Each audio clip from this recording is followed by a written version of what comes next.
Cette vidéo était conçue dans le cadre du site Écoutez les livres. Ce site vous propose, outre la vente de livres audio, l'accès à des articles sur son blog et des vidéos sur YouTube autour de la littérature.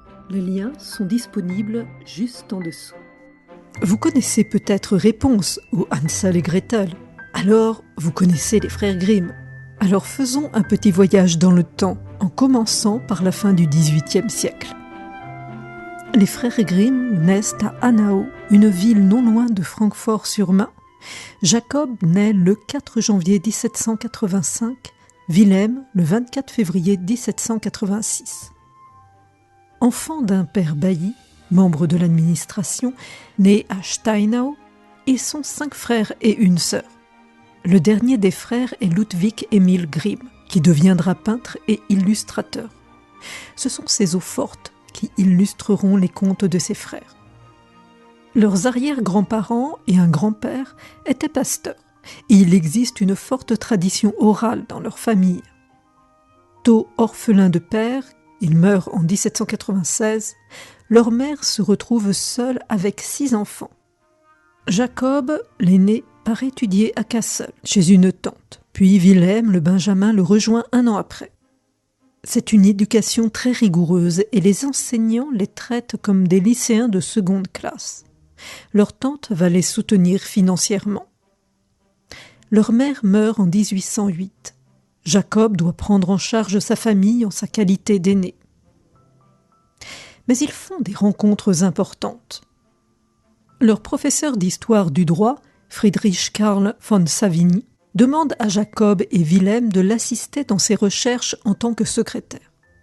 Grâce à Friedrich Karl von Savigny, les 2 frères rencontrent Clémence Brentano et Ludwig Achim von Arnim, 2 auteurs romantiques, comme beaucoup à cette époque, et qui écrivent des contes. Les 2 frères arrêtent leurs études de droit pour se consacrer à la philologie. Ils se spécialisent aussi dans l'étude de la grammaire.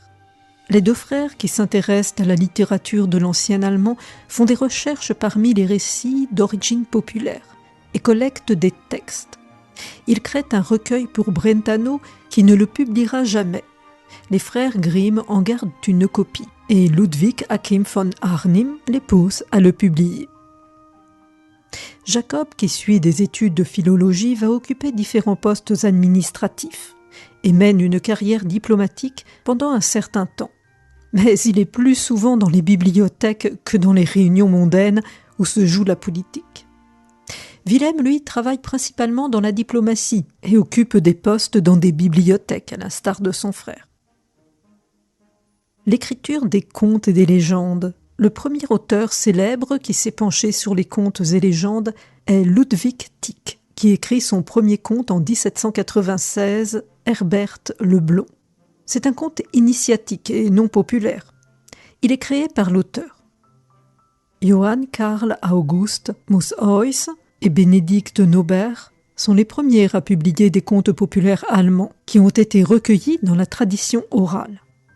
Mais également le philologue Friedrich Heinrich von des Hagen, qui a publié une collection de contes en vieil allemand, mais aussi le Nibelungenlied. Et enfin, Friedrich de la Motte-Fouquet avec Ondine et les textes romantiques d'Ernest Theodor Amadeus Hoffmann. Les contes de Brentano sont très réécrits, contrairement à ceux des frères Grimm, qui le sont bien moins. Jacob et Wilhelm publient d'abord des textes médiévaux et sont les premiers à redécouvrir la poésie médiévale allemande. Ils travaillent rigoureusement à la recherche de textes anciens, de transcription, d'adaptation. Ils collectent nombre de contes et de légendes de la tradition populaire. Ils en font des recueils. Ces œuvres communes contribuent grandement à leur célébrité. Le premier volume des contes de l'enfance et du foyer paraît à la période de Noël 1812. Il comporte 86 histoires. Certains de ces contes comme Cendrillon, La Belle au bois dormant ou Le Chat botté sont à l'origine des contes de Charles Perrault, alors passés dans le patrimoine commun des contes. Ils sont adaptés comme d'autres contes par les frères Grimm. Il faut savoir qu'à l'époque, toute la société cultivée allemande parle le français. Et elle a lu Perrault.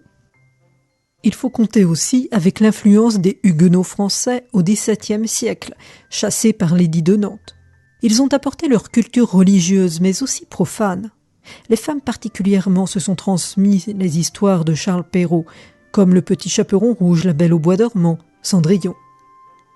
La vendeuse de légumes et conteuse Dorothea Winman, que les frères Grimm ont rencontrée sur la place du marché de Cassel, en est l'exemple. Ce qui lance leur ouvrage, c'est la version anglaise de 50 textes sélectionnés et traduits par Edgar Taylor en 1823. Pour une petite édition, les frères Grimm s'inspirent de cette sélection. Les contes sont illustrés par leur frère Ludwig Emil, en eau forte. C'est à partir de la 3e édition que les contes commencent à avoir du succès, en 1837.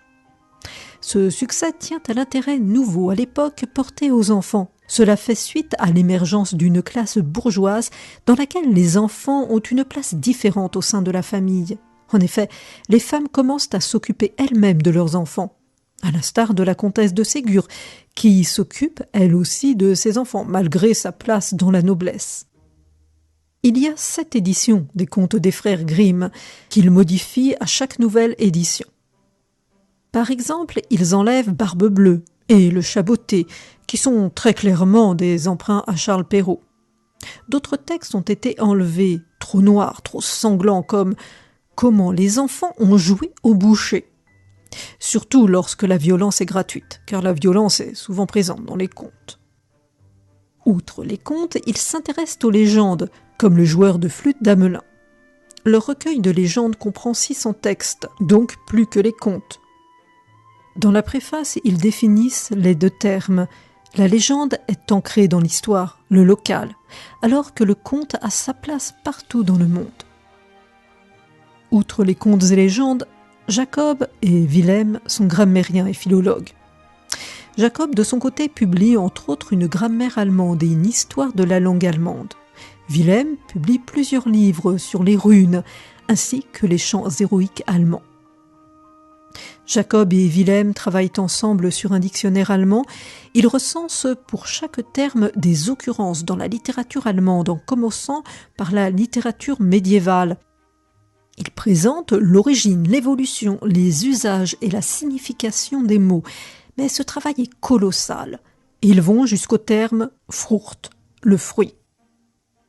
En 1805, Jacob est nommé bibliothécaire du prince Jérôme Bonaparte, devenu souverain de la ville de Cassel, suite aux conquêtes napoléoniennes. Les frères Grimm, en 1829, après avoir démissionné de la bibliothèque de Cassel, ont un poste à l'université de Göttingen. Jacob et Wilhelm font partie des 7 professeurs, les 7 de Göttingen, qui décident de s'opposer à l'abrogation de la Constitution par le prince de Hanovre, Ernest Auguste Ier. Le prince revient en arrière, mais les 2 frères sont expulsés et ils doivent quitter la ville. Jacob a l'interdiction d'enseigner. La sœur de Brentano les fait venir à Berlin, où ils sont nommés à l'Académie des sciences. La langue et la culture vont servir le ciment pour l'unification de l'Allemagne en 1871. Cette unification avait déjà commencé, mais elle est officialisée le 18 janvier 1871 dans la Galerie des Glaces du château de Versailles par les princes allemands après leur victoire sur la France. Les frères Grimm ont conscience de construire quelque chose de fondamental pour l'identité allemande avec une dimension culturelle. Les contes de Grimm sont interdits après 1945. Ces contes auraient eu une influence sur les cruautés commises lors de la Seconde Guerre mondiale. Quelques textes sont clairement antisémites, comme le juif dans les épines. Et puis, ils meurent à Berlin. Wilhelm le 16 décembre 1859, Jacob le 20 septembre 1863. Non seulement ils ont écrit ensemble, mais ils ont vécu longtemps côte à côte. Même lorsque Wilhelm se marie, son frère aîné vit avec le couple. Ils ont travaillé sur les grammaires allemandes, la mythologie allemande, les recueils, les légendes, les contes que nous écoutons ou lisons toujours aujourd'hui. Vous pouvez nous retrouver sur le site Écoutez les livres. Afin d'être informé des dernières publications, nous vous proposons de vous inscrire à la newsletter. Merci pour votre écoute.